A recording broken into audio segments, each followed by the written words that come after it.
মাটির প্রদীপ তৈরিতে ব্যস্ত বালুরঘাটের কুমোরপাড়া, তবে সমস্যার পাহাড়ে চিন্তিত মৃৎশিল্পীরা। কালীপুজো দীপাবলির আগে আলোয় ঝলমল করতে চলেছে শহর। ঘরে ঘরে সাজবে প্রদীপের সারি। আর সেই আলোর উৎসব তৈরি করতে এখন দিনরাত এক করে কাজ করছেন বালুরঘাটের কুমোরপাড়ার মাটির শিল্পীরা।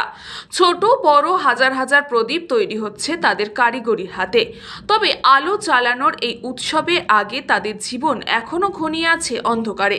কারণ প্রদীপ বিক্রি করে সংসারের চাকা ঘোরানো যে সহজ নয়, তা তারা বছর বছর টের পাচ্ছেন।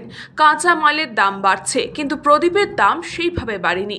মাটি, রং ও জ্বালানি সবকিছুই খরচ এখন আকাশ ছোঁয়া। একটা প্রদীপ যত খরচ পড়ে, বিক্রির সময় তা অর্ধেকে ফেরত আসে। এমনই আক্ষেপ কারিগরদের মুখে। শুধু খরচ নয়, প্রতিযোগিতার চাপও বেড়েছে। বাজারে এখন প্লাস্টিক ও মেশিনের তৈরি রঙিন প্রদীপের ঢল। কম দামে সহজলভ্য বলে ক্রেতারা সেদিকেই ঝুঁকছেন।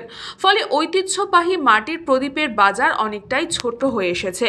তবু উৎসবের সময় এই কারিগররা থেমে থাকেন না।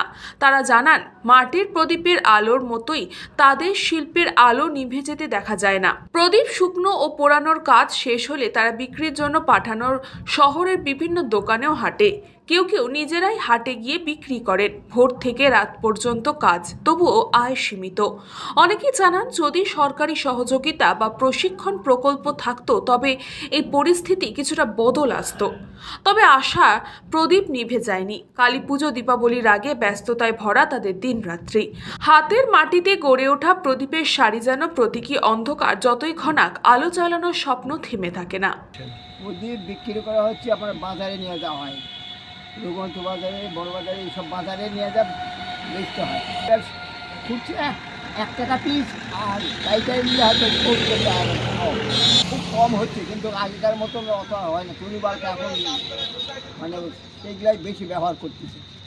হতে পারে, চেষ্টা যদি করা হয়, যদি সেটা যুক্ত থাকে তাহলে অবশ্যই হবে। কাজ পরিবারে আপাতত 4 জন আমরা মেম্বার, 4 জনের শুধু 2 জন করে।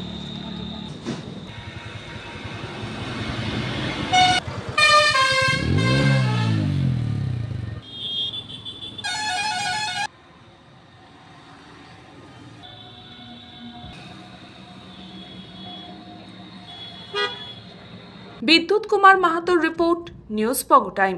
St. Augustine's Day School, Barakpur. Success for every child. Admission open 2026 to 2027. Contact number 900793 4555.